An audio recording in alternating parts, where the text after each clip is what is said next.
Bonjour tout le monde, bienvenue dans la chaîne Académie Performance Digitale. Donc, pour aujourd'hui, on va passer à la séance 2 du cours de gestion de projet en informatique, surtout l'utilisation de l'agilité là-dessus.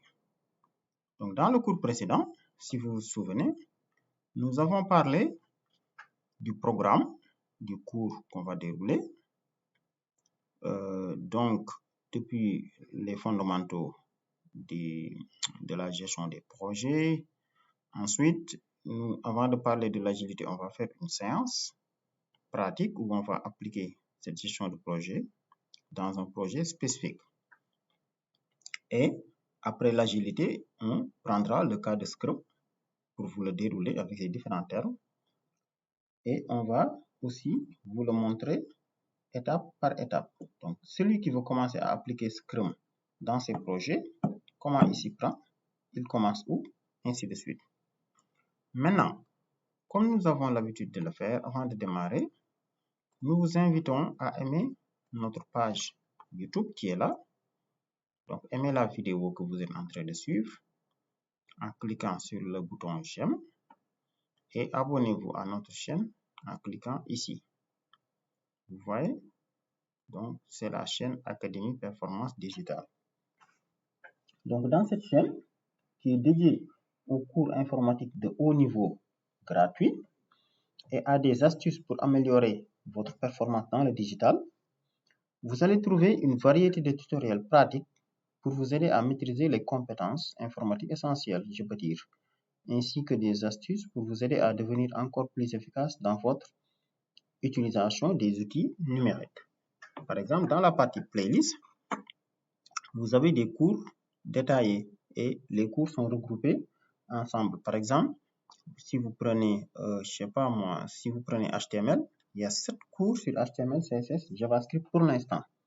Donc, on va le compléter pour vous permettre de tout maîtriser. Donc, que vous cherchez à améliorer votre productivité, à apprendre des nouvelles compétences ou simplement à vous tenir au courant des dernières tendances technologiques, vous trouverez tout ce dont vous avez besoin dans notre chaîne. Donc, vraiment, nous souhaitons atteindre la barre des 500 abonnés d'ici fin avril. Donc, nous comptons sur vous. Partagez ce lien. Donc, vous pouvez le partager en cliquant ici. Vous copiez ce lien. Ou bien en regardant un cours spécifique. Donc, on avait déjà démarré avec vous le premier cours. Vous voyez, il est là. Donc, aujourd'hui, maintenant, nous allons attaquer le second, la séance 2. Rapidement, nous allons voir un peu les concepts de base, comme on l'a dit, les défis de la gestion d'un projet informatique, les différentes approches de gestion de projet et des exemples de gestion de projet classique. C'est bon? Ok, donc on démarre avec la première partie maintenant, qui est l'introduction. Nous allons aborder les fondamentaux. Vous vous souvenez, ces questions-là, c'est les choses qu'on a abordées la dernière fois. Moi, je vous dis que aujourd'hui, tac, je reviens là, tac, tac. Les réponses à ces questions-là, si vous voulez l'avoir, on peut commencer par là. Si je vous demande aujourd'hui combien coûte une maison, combien coûte un véhicule, combien coûte une ferme, souvent, vous voyez, on vous pose ce genre de questions, hein? Ou bien, combien coûte-t-elle, je ne sais pas. Ou bien, mieux même, puisqu'on est sur le plan informatique logiciel, vous voyez aussi des gens qui souvent vous posent ces questions-là. C'est-à-dire, ils vous disent, comme ici, un logiciel, une plateforme, ça coûte combien? Vous voyez? Et donc là, la réponse, je pense que vous le connaissez mieux que moi. Vous allez voir d'autres qui vont vous dire, je veux que tu me crées un site web ou une plateforme, combien de temps ça va prendre? Comme si on a, je sais pas moi, on peut se lever comme ça pour faire la prononciation. Non. Donc là, je vous le dis, la réponse, elle est très simple. Je pense que toutes ces questions, les questions similaires, ont la même réponse, ça dépend. Donc, vous êtes bien avec le coach BDD. Je viens partager mes 13 ans d'expérience dans l'informatique, comme je vous le dis, avec vous. Après avoir été plusieurs fois consultant, ingénieur, informaticien, développeur, administrateur de base de données, je sais pas, data scientist, Scrum Master. Donc, je viens partager mon expérience avec vous. Et retenons que, donc, les réponses à ces questions-là sont les mêmes. Tout dépend de tes besoins. Une maison, avec 100 000 francs, tu as une maison. Avec 1 million, tu as une maison. Avec 10 millions, tu as une maison. Avec 100 millions, tu as une maison. Avec 1 milliard, tu as une maison. C'est pourquoi tout dépend de tes besoins. Donc, c'est ça qu'on va voir. Désormais, quand on vous demande ces questions-là, répondez au client, répondez à la personne, je vous reviens, parce qu'il faut qu'on s'assoie. Vous me dites exactement vos besoins afin que je puisse faire le chiffrage. Ça, c'est ce qu'on appelle le chiffrage d'un projet. Tu veux que je te crée un logiciel, il faut qu'on le calibre et je te fais le chiffrage. Comment faire le chiffrage? C'est ce qu'on va voir. OK? Avant d'aller loin, OK, on va observer quelques statistiques sur le net. Hein? Bon, c'est des statistiques qu'on peut partager avec vous. Tac. Donc, je pense qu'il suffit d'aller dans Google et de taper pourcentage de réussite et d'échec des projets informatiques. Vous allez voir. Là, voici un article dans The Best of Analyzers, businessanalyst.fr. 83% des projets informatiques échouent et il vous dit le pourquoi. Donc, durant ce cours, c'est un peu ce qu'on va voir. Vous voyez?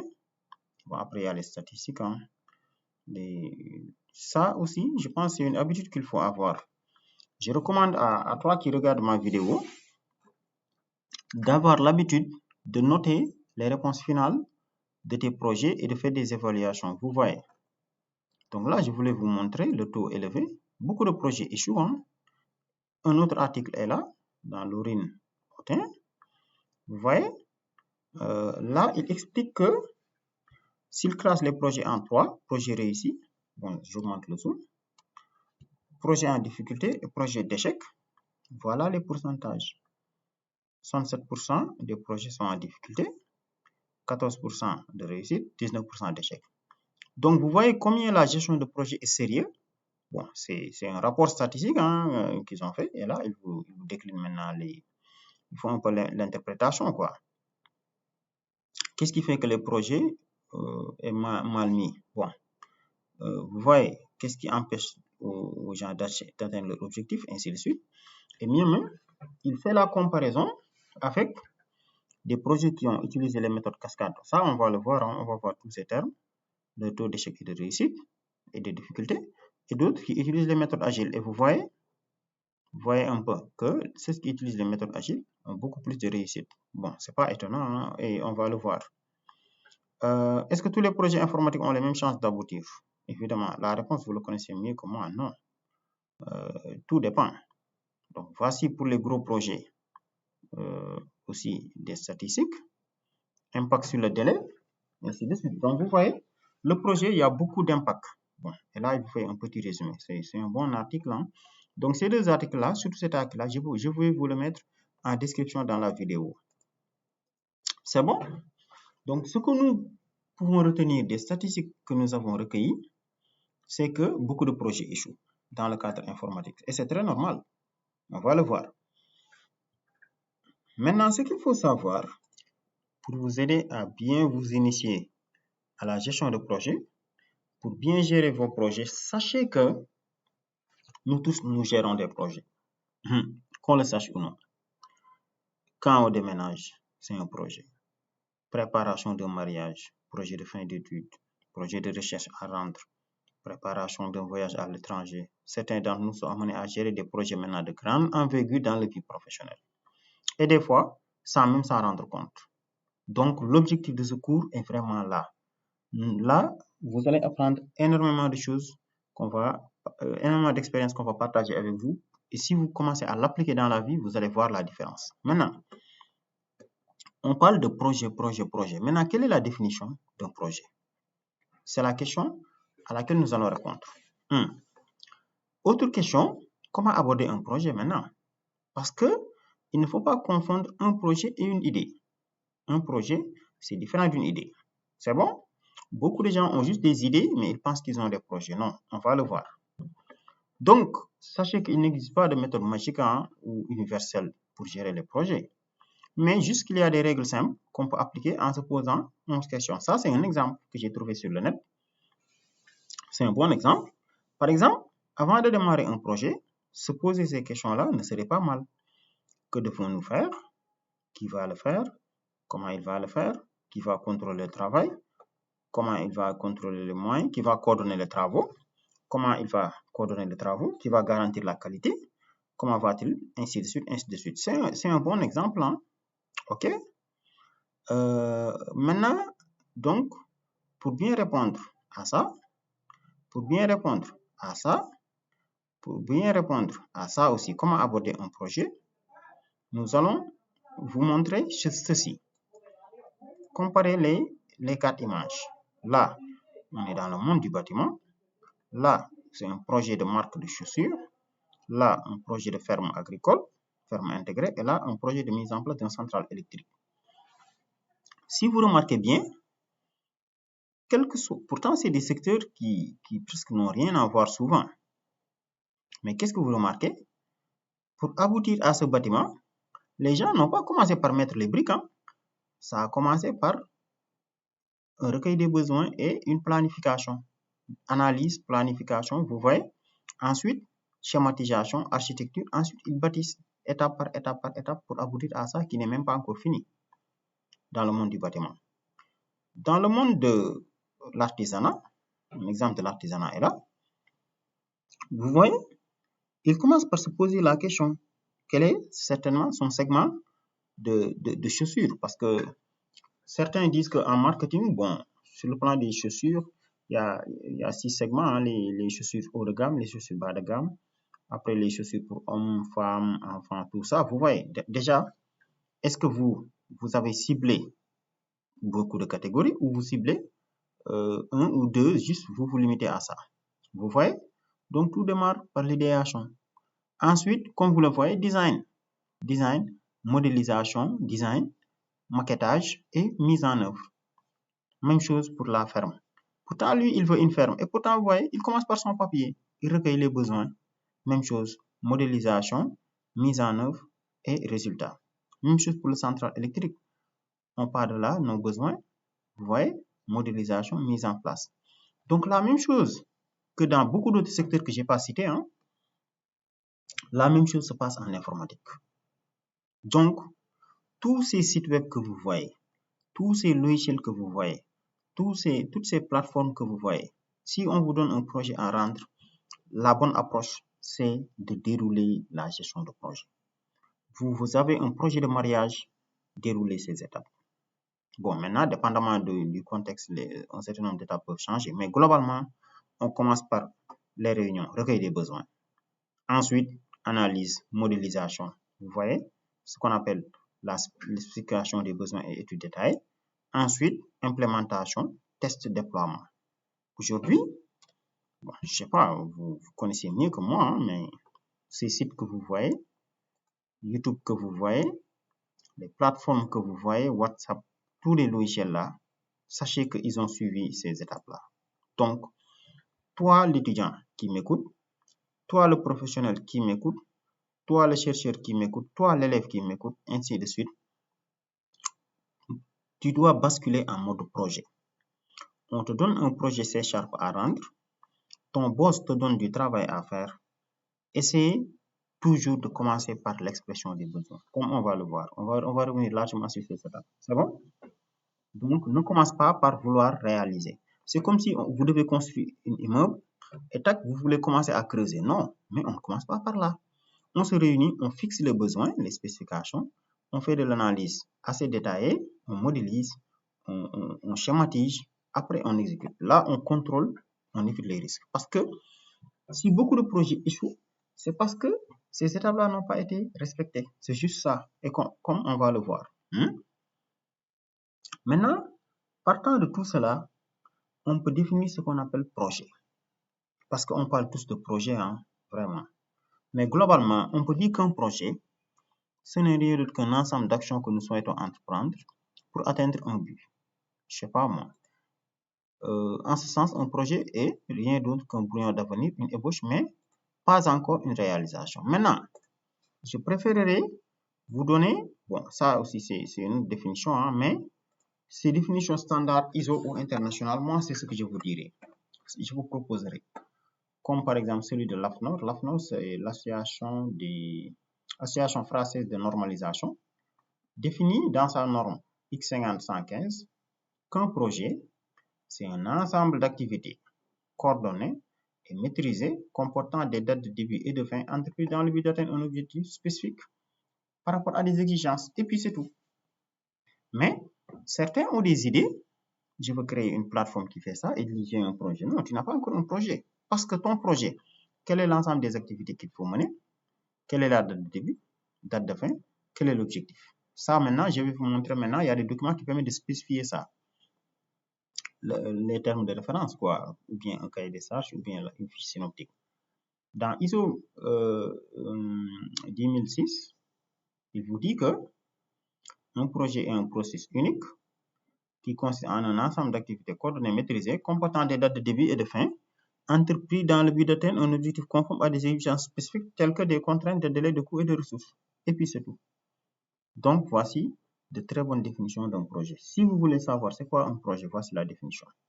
Tu ne peux pas parler de projet si tu ne connais pas clairement l'objectif que tu vas atteindre, même si ça peut changer dans le temps.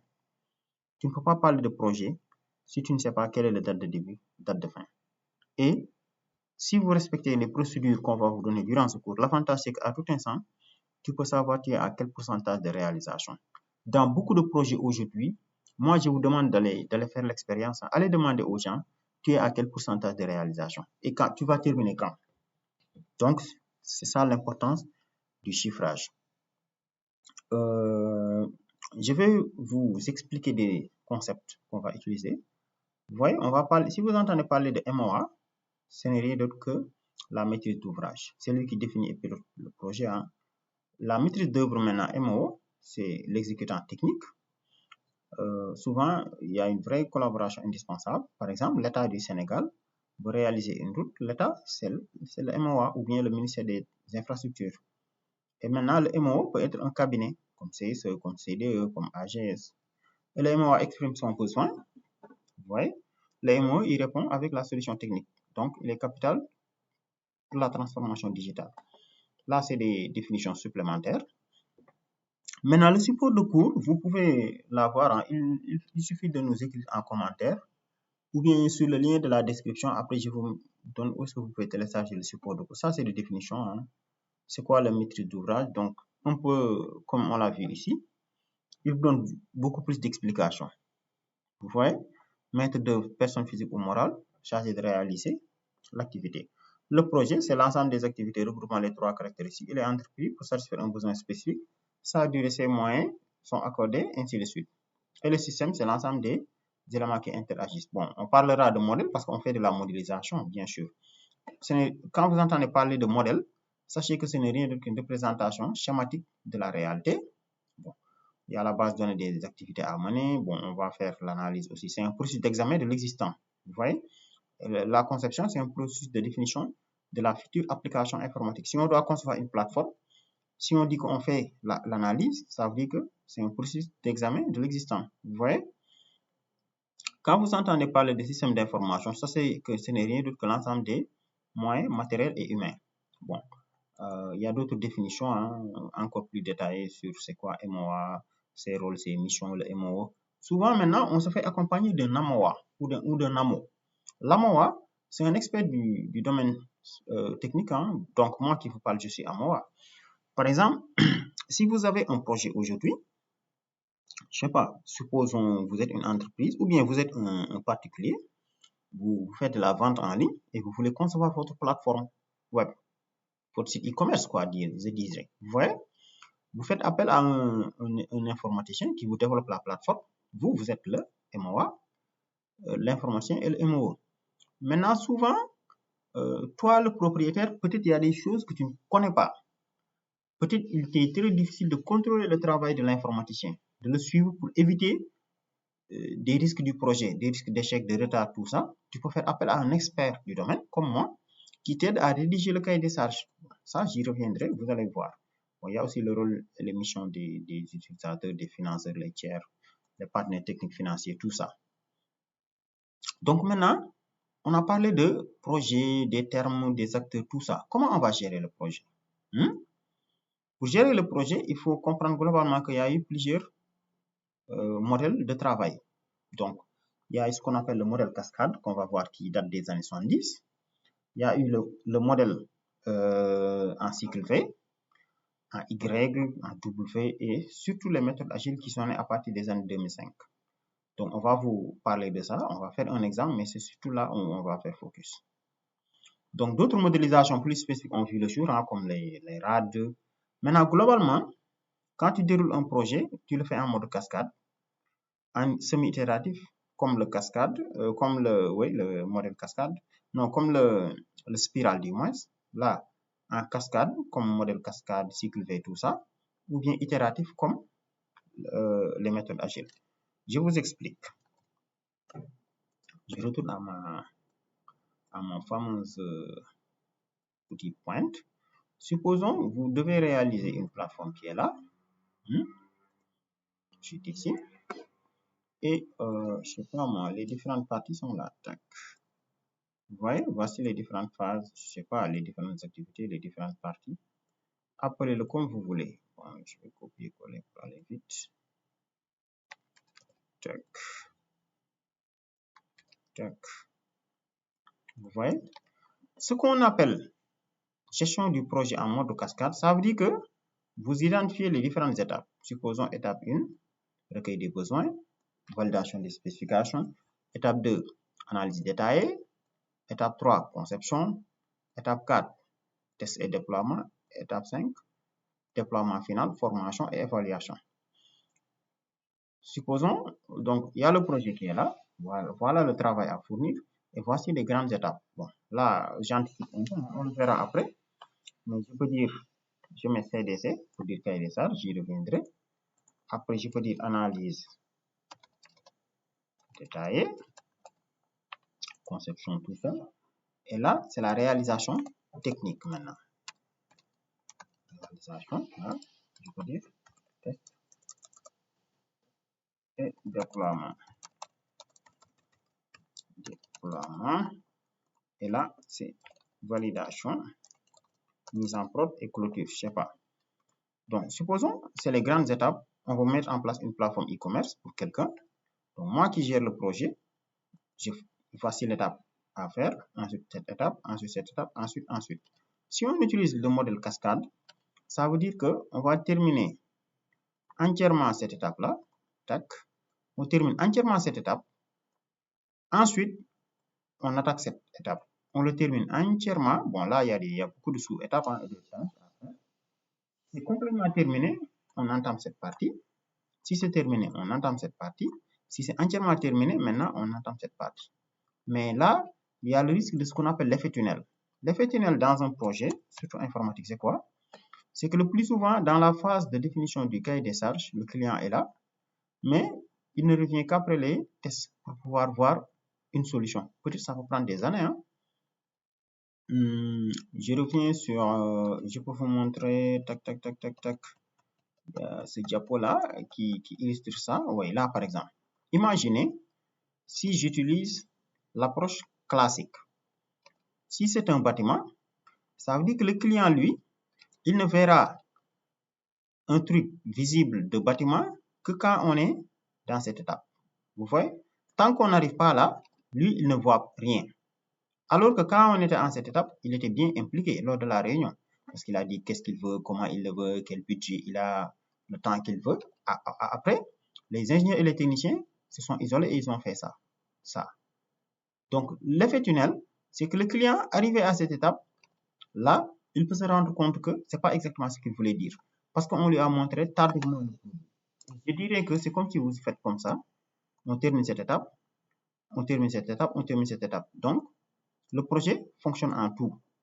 On fait des spécifications globales pour le projet. Ensuite, analyse détaillée pour tout le projet.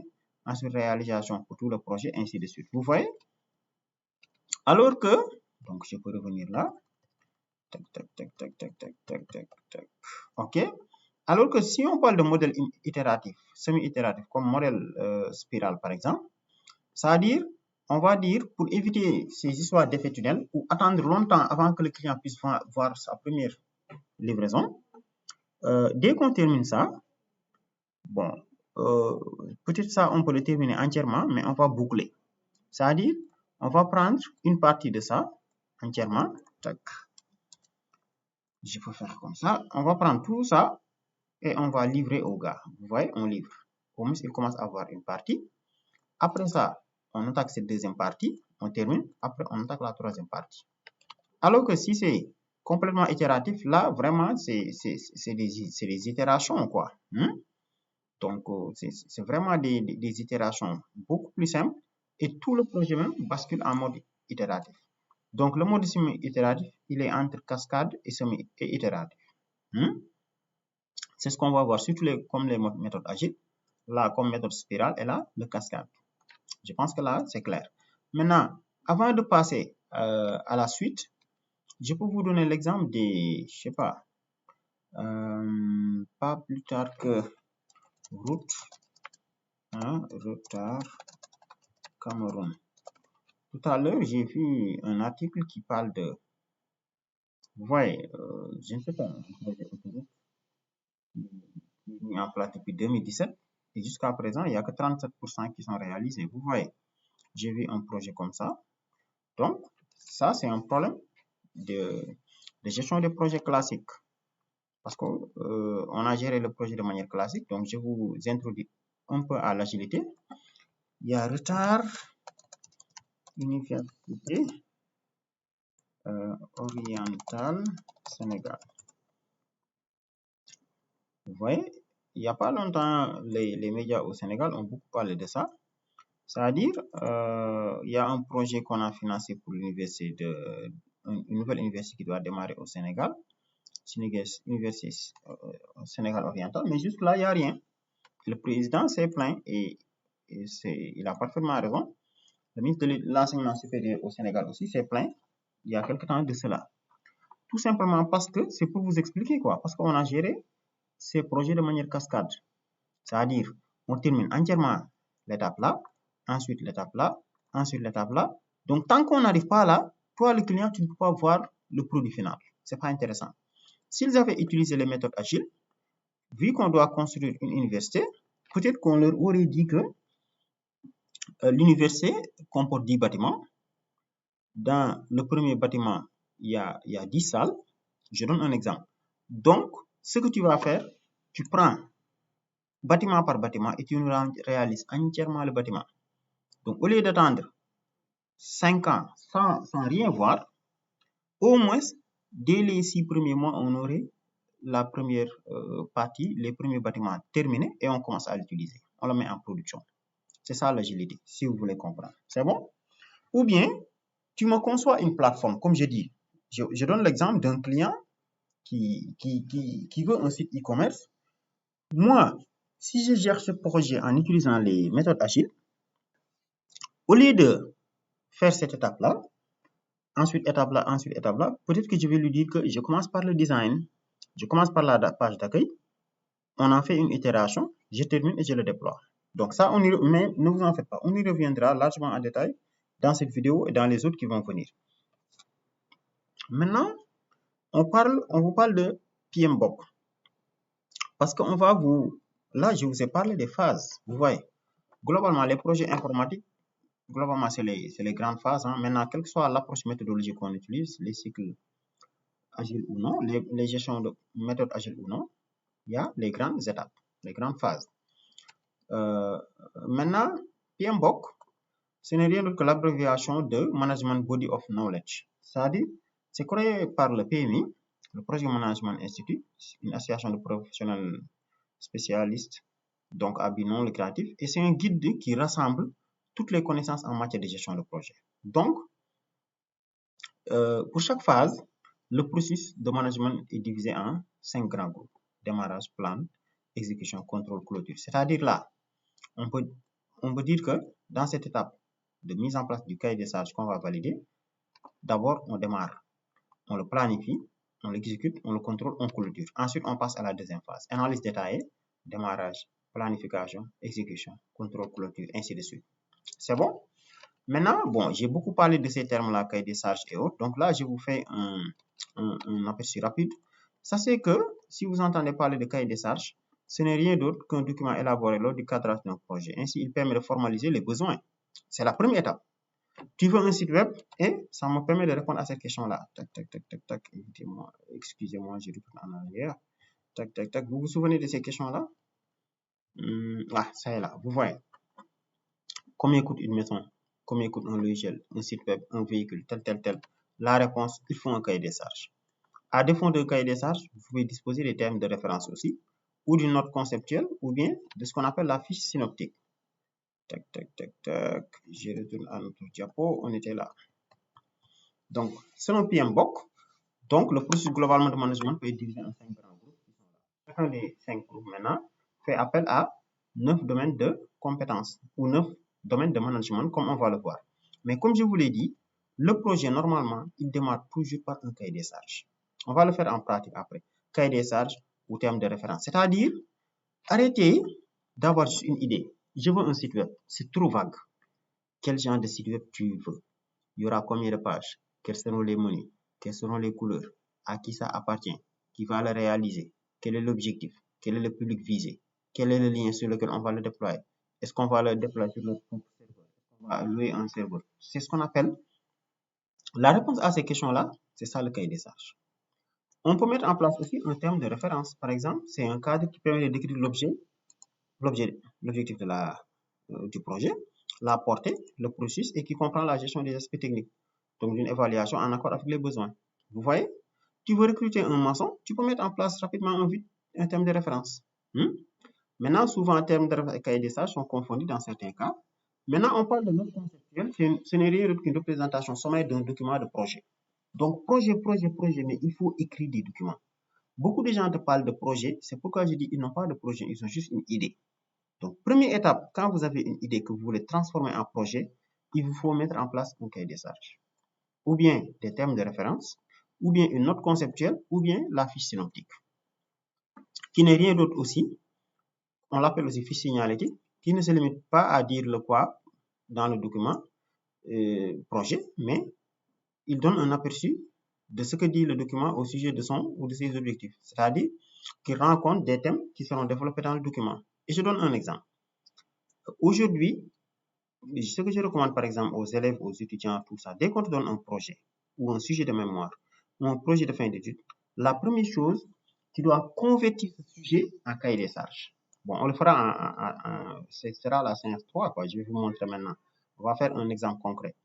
Donc, tu veux lancer un business, tu as une idée, transforme-le en termes de référence ou en note conceptuelle, ainsi de suite, ou un cahier des charges. Bon, le cahier des charges, maintenant, le plus souvent, c'est si tu dois donner à un autre qui travaille pour toi, ou qui met en œuvre pour toi, quoi.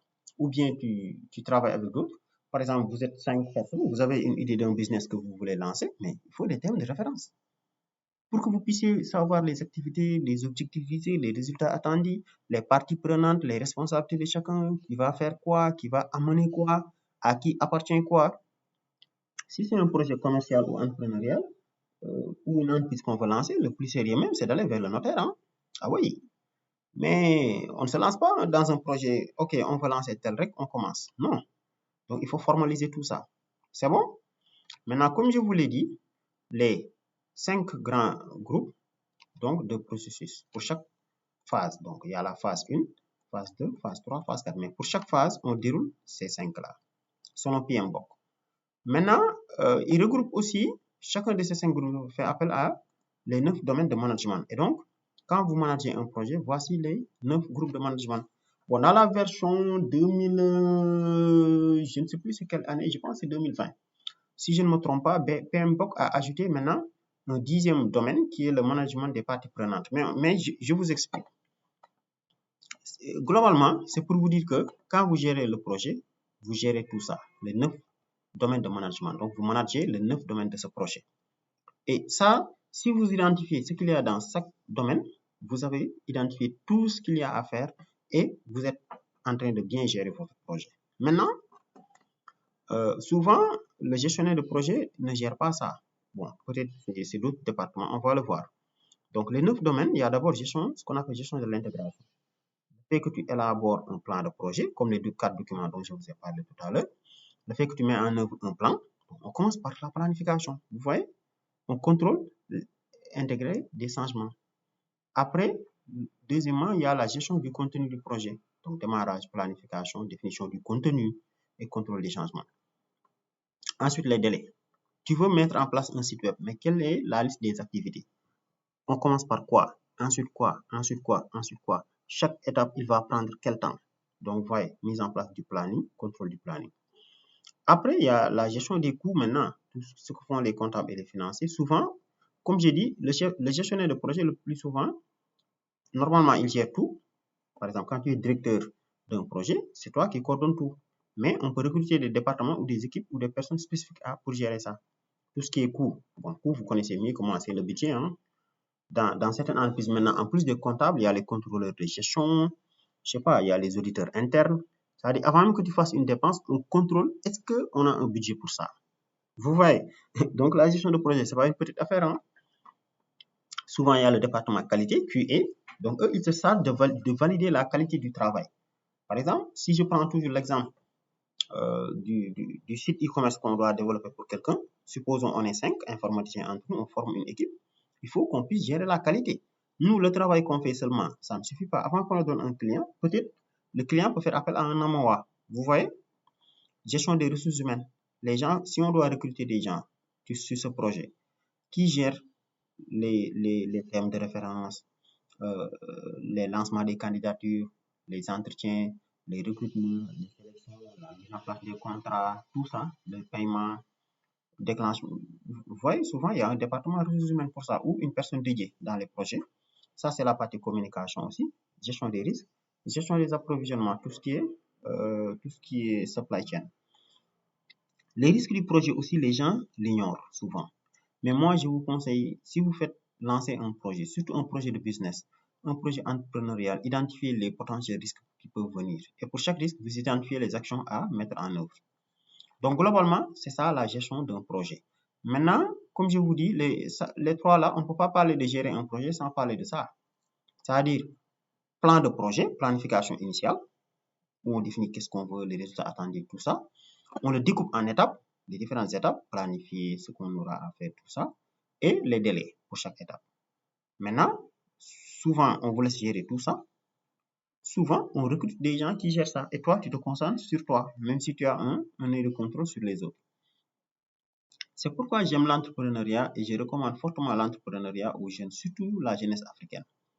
Vous savez, aujourd'hui, si tu te lances dans l'entrepreneuriat, et comme je le dis, je pense, voilà pourquoi tous les jeunes devraient se lancer dans l'entrepreneuriat, surtout nous les Africains, surtout les jeunes qui sont dans le digital. C'est-à-dire aujourd'hui, toi qui es en classe de 4e, de 3e, de terminale, de première année, deuxième année, le fait que tu lances un business, tu fais tout ça. Et vous voyez, il te faut des compétences en gestionnaire de projet, ces trois-là, donc planification, tout ça. Il te faut des compétences en comptabilité, des compétences en qualité, vous voyez, des compétences en ressources humaines. Bon, tu vas le faire quoi, tu vas pratiquer la ressource humaine, tu vas pratiquer la communication parce que tu mets en place des plans de com pour diffuser, pour avoir des clients, pour qu'on connaisse ton projet. Vous voyez, ou bien si tu veux convaincre des gens pour venir en tant que bailleur, tout ça, tu gères les risques et tu gères l'approvisionnement. Moi, je suis ingénieur informaticien de formation. J'étais consultant dans plusieurs années, j'ai travaillé dans beaucoup de boîtes. Mais quand je me suis lancé dans l'entrepreneuriat, j'ai eu la chance d'appliquer tout ça. Parce que je n'avais pas suffisamment de moyens. Donc, je me suis lancé comme auto-emploi. Donc, j'ai lancé un business. Pour ça, il a fallu moi-même gérer tout ça. Parce que soit je recrute quelqu'un pour le faire, mais puisque je n'ai pas de moyens, j'étais obligé de le faire. Donc, je suis allé apprendre moi-même. En plus du travail technique, donc tout ce qui est intégration du projet, j'ai géré tout ça et ça m'a permis d'apprendre beaucoup de choses. Donc, c'est ce que je vous conseille. Donc, toi qui m'écoutes dans cette vidéo, le conseil que je te donne, si tu n'avais pas un projet en cours, identifie un projet entrepreneurial et déroule-le. On peut le dérouler ensemble si tu souhaites pour dérouler la gestion de projet entière de ce projet. Même si tu es quelqu'un qui est recruté, qui travaille quelque part aussi, je te le conseille parce que ça te permet de préparer ta retraite. C'est-à-dire, aujourd'hui, tu peux être recruté comme maintenancier informatique dans une boîte, mais tu te prépares à lancer ton entreprise de maintenance. Vous voyez, tu peux être un technicien réseau quelque part, mais tu dis, moi, je prépare ma retraite. D'ici ma retraite, je vais lancer une entreprise réseau télécom qui fera de la prestation de services. Et donc, la mise en place et le pilotage de ce projet, je te dis, il ne faut pas attendre la veille de la retraite ou l'âge de la retraite. Hein. Et ça amène aujourd'hui beaucoup de nos retraités malheureusement dans le désastre. C'est-à-dire, tu ne vas pas attendre d'être à 1 an de ta retraite ou attendre l'argent qu'on te donne lors de ta retraite pour bâtir une entreprise. Non. C'est dès à présent qu'il faut y penser. Avant même que tu commences à travailler, c'est là où il faut commencer à y penser. Et donc, en suivant ce cours, tu peux me laisser un commentaire si tu es intéressé. Tu me décris ton projet ou bien on travaille ensemble. Je t'aide à mettre ça en place. OK? Maintenant, ce qu'il faut savoir aussi, donc on a déroulé maintenant. On a vu les définitions, c'est quoi un projet, comment on aborde un projet, comment on sort les phases. Bon, de manière théorique, quoi. Après, on fera de la pratique. Là, c'est la théorie que je vous explique. Donc, on a vu les différents blocs de management qu'il faut. Maintenant, comment on gère un projet? Comme je vous l'ai dit au départ, c'est pas quelque chose qui est universel. Même si moi, je suis informaticien, je gère le projet de mise en place d'une plateforme, d'un site web e-commerce. Pour un autre, ça va être différent, même si on est tous dans les projets informatiques. Parce que tout dépend de l'entreprise. Dépendant que vous êtes dans une entreprise publique, privée ou dans un startup, la manière de gérer, il y a des choses qui vont changer ici. Vous-même, vous le voyez. Je donne l'exemple. Quand vous êtes dans une administration publique, le plus souvent, des gens écrivent un document projet pour convaincre l'État ou le bailleur, mais quand l'État donne son go pour dire que d'accord, je finance tant de millions pour mettre en place une plateforme, par exemple une plateforme, je ne sais pas moi, qui oriente les nouveaux bacheliers, qui centralise, qui digitalise le système, là tu as un budget, tu as des choses que tu peux faire. Alors que si tu es dans un startup, mais tu n'as pas de budget, tu n'as rien, tu n'as pas de personnel, tu n'as pas de budget, c'est toi-même qui fais tout. Donc, ça diffère. Vous voyez? Si vous êtes dans le privé aussi, il y a la concurrence. Donc, non seulement tu dois respecter les délais, faire un bon plan, atteindre les objectifs qui sont fixés, mais tu dois essayer d'aller mieux que les concurrents. Sinon, ça peut vous poser problème. Donc, ça joue. Ça impacte sur la manière de gérer les projets. Même s'il y a un canevas standard de gestion des projets, dépendamment de la méthode qu'on utilise, maintenant, l'application varie dépendamment qu'on soit dans une entreprise publique ou non, privée ou start-up. L'origine, est-ce que c'est un projet de recherche-développement? Est-ce que c'est un projet qui vient d'un client? Est-ce que c'est un projet en interne? Est-ce que c'est un projet de prestation? C'est-à-dire vous avez un client qui connaît déjà ses besoins et vous assurez juste la mise en œuvre, donc le MOE. Ça joue, ou bien vous êtes consultant. Ensuite, il y a des projets où vous n'avez pas de budget. Par exemple, les projets R&D, parce que tu fais une démonstration pour pouvoir convaincre les bailleurs que ça, on peut aller, on fait du scale-up. Vous voyez? Donc, retenez-le comme ça. Tout dépend du type d'entreprise, de l'origine du projet et des disponibilités des fonds. Il y a aussi les contraintes de délai. La liste n'est pas exhaustive. Les contraintes de délai, tout ça, ça joue, quoi, l'équipe dont tu disposes. Mais je vous ai juste mis quelques points. C'est bon? Donc, la gestion des projets dépend surtout de ça. C'est pourquoi, avant de démarrer un projet, il faut étudier tous ces paramètres. Et vous vous souvenez maintenant des premières questions qui disaient combien coûte un site web, combien. Donc, il faut tous ces paramètres avant de pouvoir répondre. Et là, la liste n'est pas exhaustive. Hein. Il y a les contraintes liées au timing, les contraintes liées à l'équipe. Est-ce que c'est toi seul qui va faire le travail? Est-ce que tu as des gens à ta disposition? Vous voyez? OK. Globalement, comme je vous l'ai dit ici, les projets informatiques, que vous utilisez les méthodes classiques, que vous utilisez les méthodes agiles, globalement, ils suivent ces 5 étapes. On commence toujours, et même au-delà des projets informatiques, hein, c'est-à-dire, on commence toujours par une étude préalable.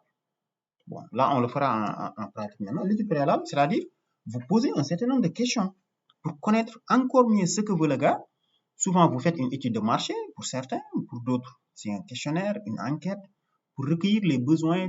Et après, les statisticiens, ils vont faire l'analyse. Et après, c'est à partir de ça que vous allez fixer vraiment les besoins. Donc, on fait l'étude préalable. Et après, ça se fait depuis des observations, des conceptions organisationnelles, des appréciations. Et après, vous vous asseyez encore avec le client. Conception détaillée, c'est l'étude technique, les notes techniques, le planning détaillé et souvent les écrans, tout ce que ça comporte, avant qu'on passe à la réalisation. Donc, aujourd'hui, l'erreur que font beaucoup de débutants ou beaucoup de jeunes, dès que tu leur donnes un travail à faire, ils veulent démarrer la réalisation. C'est dangereux. Même si vous êtes un étudiant en informatique, votre prof vous donne un projet de Java à rendre, ou un projet sous Excel, ou un projet sous Word, ou Stata, ou tout ce que vous voulez, ou un projet en anglais, vous ne devez pas venir et vouloir faire la réalisation technique, ou bien un projet en électricité, en génie civil. Non, vous commencez par l'étude préalable. Vous voyez? Ensuite, conception détaillée avant la réalisation. Après, quand on termine entièrement la réalisation, c'est la mise en œuvre et après l'évaluation. Vous voyez?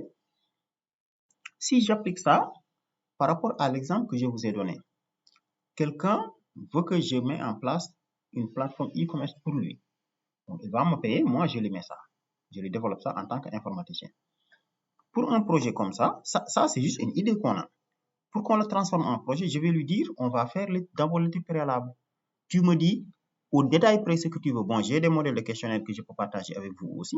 Un certain nombre de questions que je pose, quoi. Les couleurs souhaitées, le design souhaité, bon, vous voyez. Après, on entame la conception détaillée. Et maintenant, à partir des besoins qu'il m'a fixés, on fait les détails. Les écrans, on prend les couleurs. Bon, il y a des outils pour ça aussi, je vous montrerai. Avant de passer maintenant à la réalisation technique du projet, après maintenant, on déploie et on passe à l'évaluation. Globalement, c'est ça. Donc, la démarche structurante assurant un bon déroulement d'un projet, d'abord planification. Mise en place des besoins, planification, gestion des ressources humaines et des enjeux financiers. Bon, maintenant, il y a beaucoup de méthodes de gestion de projet. Hein. Donc, il y a le cycle V, cascade, tout ça. Et il y a le WBS ou WBS ou le découpage du projet en phases, quoi. Donc, là, vous voyez, je peux découper mon projet en ces phases. Et chaque phase, je dis qu'il y a des activités à mener. Bon. D'autres, maintenant, ils intègrent. Et dans chaque activité, maintenant, il y a les tâches. Vous voyez? Là, je peux dire que voici l'activité 1. Tac. Ensuite, l'activité 2. Ensuite, l'activité 3. Maintenant, chaque activité a des tâches. Tac. OK. OK, vous voyez. Vous voyez, c'est ça les tâches. Là aussi, il y a les tâches. Et je peux vous donner un exemple. Hein. Donc là, pour la mise en place du cahier des charges, on peut dire que première activité, c'est la mise en place d'un TDR. Deuxième activité, c'est la validation du cahier des charges. Et dans le premier maintenant, c'est que quelqu'un va proposer, quelqu'un va faire une enquête, quelqu'un va faire, je ne sais pas, vous voyez, on le fera dans la séance qui va suivre. C'est bon? Et maintenant, une autre manière de gérer les projets maintenant, il y a ce qu'on appelle les méthodes agiles. Donc, comme je vous l'ai dit, la seule chose qui change si on utilise les méthodes agiles, c'est qu'on n'attend pas de terminer tout ça avant d'entamer tout ça, avant d'entamer tout, ainsi de suite, et on accepte des changements, contrairement aux méthodes traditionnelles. Bon, comme on le verra. Donc, comme vous voyez, les méthodes de projet classiques, la liste n'est pas exhaustive. Hein. Cycle V, W, cascade, code fixe, spirale, évolutive, tout ça. Et après, il y a les méthodes agiles. Donc, dans ces cas-là, le plus souvent pour les projets informatiques, si on utilise par exemple cycle V ou cascade, qui est le plus célèbre, le waterflow, on commence par faire une expression des besoins. Vous voyez? Spécification fonctionnelle. Donc, lors de l'expression des besoins, comme je vous l'ai dit, à cette étape, le client explique son besoin. Hein, il dit qu'est-ce qu'il veut, les fonctionnalités globales, comment ça va marcher, est-ce que c'est une application mobile, est-ce que c'est du web aussi, je ne sais pas, tout ce qu'on veut. L'étape 2, maintenant, on parle de spécification fonctionnelle. Dans les spécifications fonctionnelles, il s'agit de donner une description très détaillée qui doit couvrir complètement les cas d'utilisation. Bon, avec des vues utilisateurs, quoi. Les règles de gestion, les écrans. En général, c'est des documents qui comportent souvent des centaines de pages hein, pour un bon projet. Oui. Donc, la spécification fonctionnelle. Souvent, on regroupe les deux là dans une seule phase aussi, hein, comme dans l'image de tout à l'heure. Mais les spécifications fonctionnelles, à partir des besoins, on fait ça. Maintenant, on passe à la spécification technique ou la conception. Là, le travail à réaliser, je peux dire, durant cette étape, c'est juste de transposer au plan technique ce qui est décrit dans les spécifications fonctionnelles. C'est-à-dire, là, maintenant, on produit l'architecture technique, les composants logiciels, le MCD, tout ce qu'on veut. Et peut-être, je ne sais pas, si on est dans un projet de développement logiciel, après on passe au codage, les tests et la mise en œuvre. Alors que si c'est un projet réseau, ou peut-être un projet de mise électronique, tout ce qu'on veut, là, ça ne change pas, c'est toujours expression des besoins ou l'exigence. Là, c'est l'analyse, mais dans les spécifications techniques, c'est surtout des documents techniques orientés réseau qu'on va proposer. Par exemple, si c'est un câblage, si on doit reprendre le câblage d'un bâtiment, donc là, on ne peut pas parler de codage, mais ce sera maintenant la mise en œuvre technique. Vous voyez? C'est-à-dire, on commence par mettre en place les spécifications. À partir de ça, on propose les specs fonctionnels, ensuite les specs techniques. Donc, on définit où est-ce qu'on va mettre nos switches, nos DMZ, où est-ce que les câbles vont passer, comment les équipements vont communiquer entre eux. Et là, maintenant, c'est la mise en œuvre. OK? Globalement, c'est ça. Et là, je vous explique les méthodes. Méthode cascade, c'est ça. C'est-à-dire, on fait le travail par cascade. Ça, entièrement, on termine. Ensuite. Mais il y a le problème de l'effet tunnel, dont je vous ai parlé tout à l'heure. C'est-à-dire, le client, il est impliqué ici.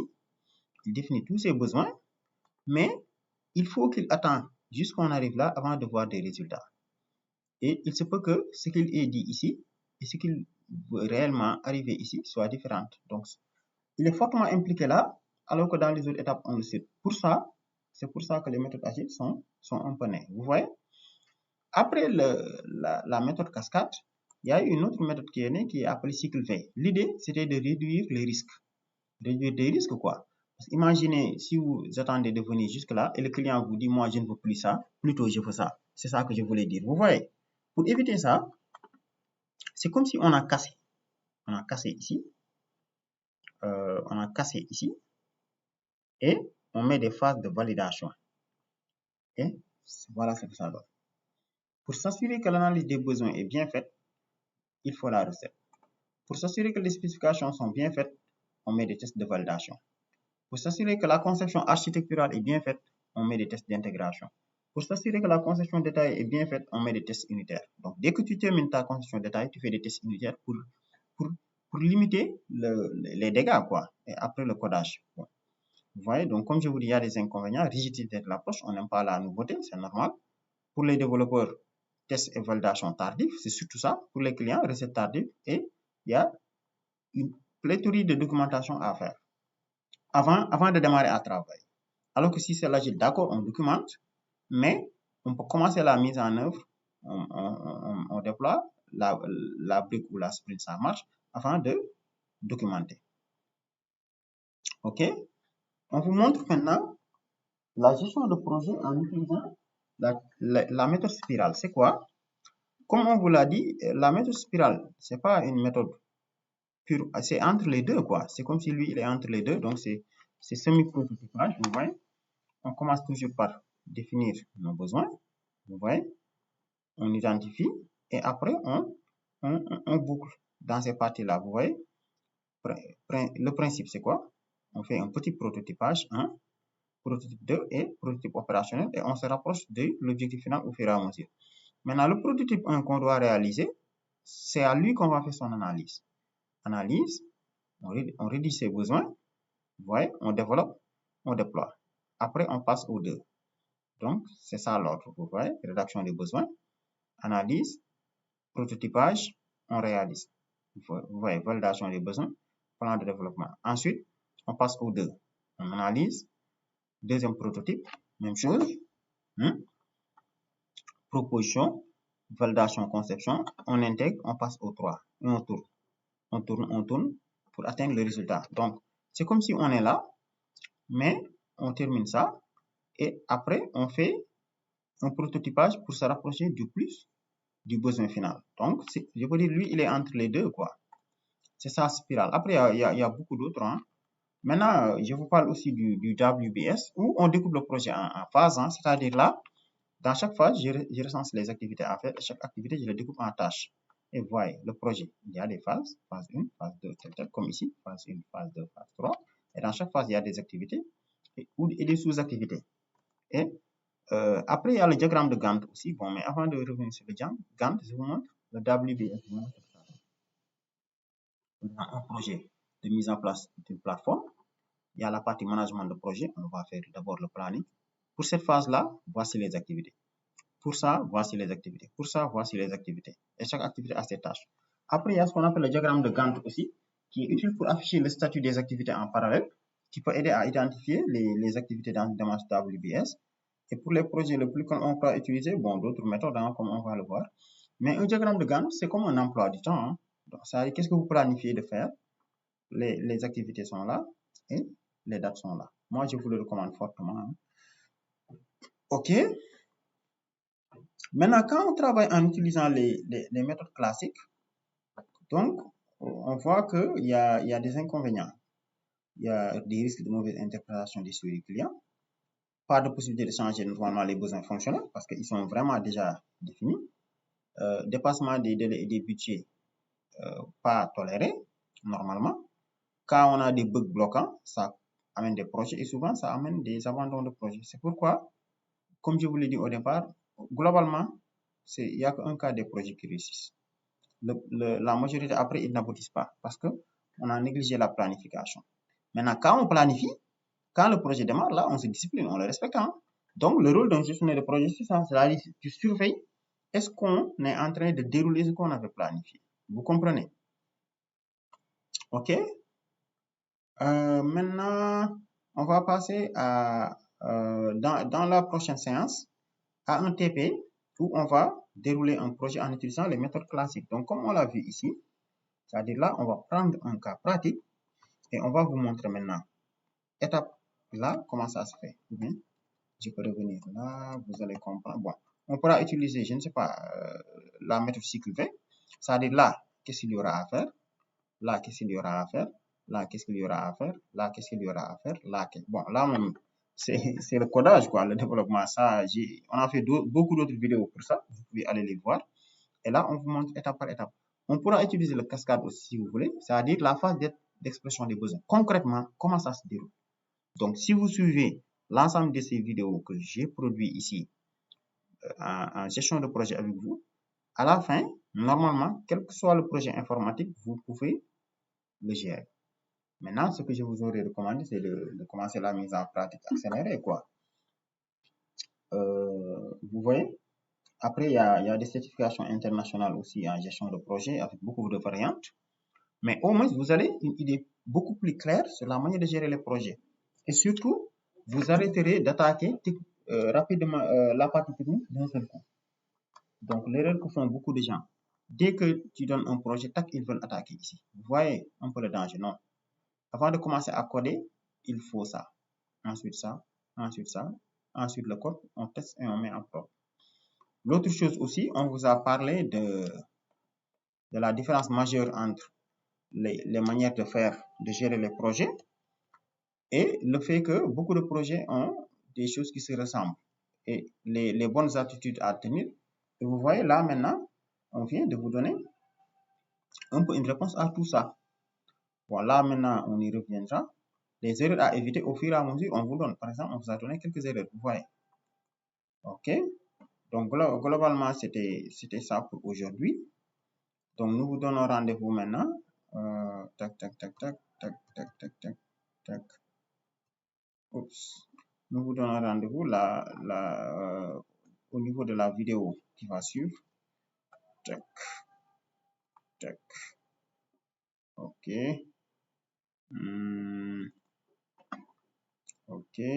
Tac, tac. OK.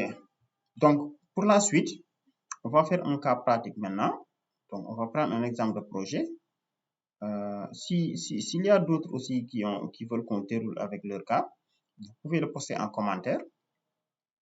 On vous donne des suggestions, quoi. Bon, d'accord, je ne vais pas venir gérer le projet pour vous, mais c'est pour vous aider à faire un cas pratique, quoi, un TP pratique, une étude de cas, à travers un projet sur lequel vous travaillez. Là, c'est encore mieux. Donc, au moins, écrivez-nous ça en commentaire et partagez cette vidéo aux gens qui sont dans la gestion de projet ou qui sont dans les nuages, tout ça. Mais globalement, comme on l'a dit aussi, tout le monde gère des projets. Hein. Que vous le savez ou non, vous êtes en train de faire une gestion de projet. Maintenant, notre chaîne est là. Je vous invite vraiment à vous abonner. Et n'hésitez pas à partager les vidéos. Donc, nous faisons beaucoup de vidéos sur Word, Excel, vous voyez, Scrum, gestion de projet, le phishing, les dangers du phishing, le flou, le Continuator, Symfony, Laravel. Vous voyez, sur ChatGPT, comment bénéficier, qu'est-ce que ça signifie, comment ça marche. Bon, bref, tout ce qui est cours informatique, nous l'avons ici et des astuces dans le digital. Donc, sur ce, on vous dit merci et à la prochaine. Donc, encore une fois, likez la vidéo et n'oubliez pas de vous abonner à notre chaîne et de partager ça à vos connaissances. Donc, on vous donne rendez-vous à la séance 3, gestion de projet informatique, méthode agile, Scrum. Bye bye.